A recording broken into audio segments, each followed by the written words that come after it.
क्या आपने कभी सोचा है कि दो लोग एक जैसे सैलरी कमाते हैं लेकिन फिर भी एक और अमीर होता जा रहा है और दूसरा हमेशा कर्जे में डूबा रहता है।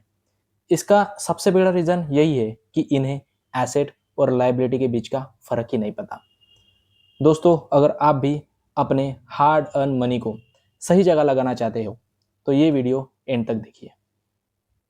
हे एवरीवन, मेरा नाम है Prashik Nagdevte and I welcome you all on our YouTube channel Prashik Nagdevte, जहाँ पर हम लोग सीखते हैं पर्सनल फाइनेंस की ढेर सारी बातें। आज के इस वीडियो में हम लोग 3 बातें जानने की कोशिश करेंगे। पहली, एसेट क्या होती है, दूसरी, लायबिलिटी क्या होती है और तीसरी, कैसे कोई चीज़ एसेट या फिर लायबिलिटी बन सकती है। तो शुरुआत करते हैं एसेट से। What is asset? सीधी बात करें तो एसेट वो चीज़ होती है जो आपके जेब में पैसा डालती है या फिर आपको एक्स्ट्रा इनकम जनरेट करके देती है। मान लीजिए आपने किसी कंपनी के शेयर्स परचेस कर लिए और वो कंपनी आपको हर 3 महीने में या फिर हर साल डिविडेंड पे कर रही है। इसका मतलब क्या कि आपका पैसा आपके लिए काम कर रहा है और आपको एक्स्ट्रा इनकम जनरेट करके दे रहा है। यही है आपकी सबसे बड़ी एसेट। अब बात करते हैं लायबिलिटी की। लायबिलिटी एसेट का बिल्कुल उल्टा होता है। लायबिलिटी वो चीज़ होती है जो आपके जेब से पैसा निकालती है या फिर आपका खर्चा बढ़ाती है। जैसे कि एक महंगा फ़ोन जो आपने सिर्फ दिखावे के लिए परचेस किया है।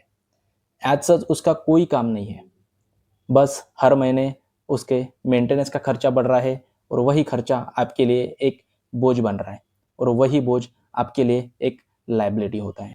उम्मीद है आप सभी को एसेट और लायबिलिटी के बीच का सही फ़र्क समझ में आया होगा।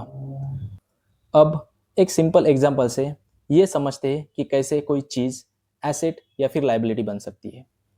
मान लीजिए राम और श्याम दोनों ने एक ही दिन एक जैसी 10 लाख की कार खरीदी। राम ने क्या किया, अपनी कार को अपने घर के सामने पार्क कर दिया। वो उसको सिर्फ दिखावे के लिए या फिर घूमने के लिए यूज़ करता था। अब हर महीने उसके मेंटेनेंस का खर्चा, पेट्रोल का खर्चा, इंश्योरेंस का खर्चा वो खुद अपने जेब से दे रहा था।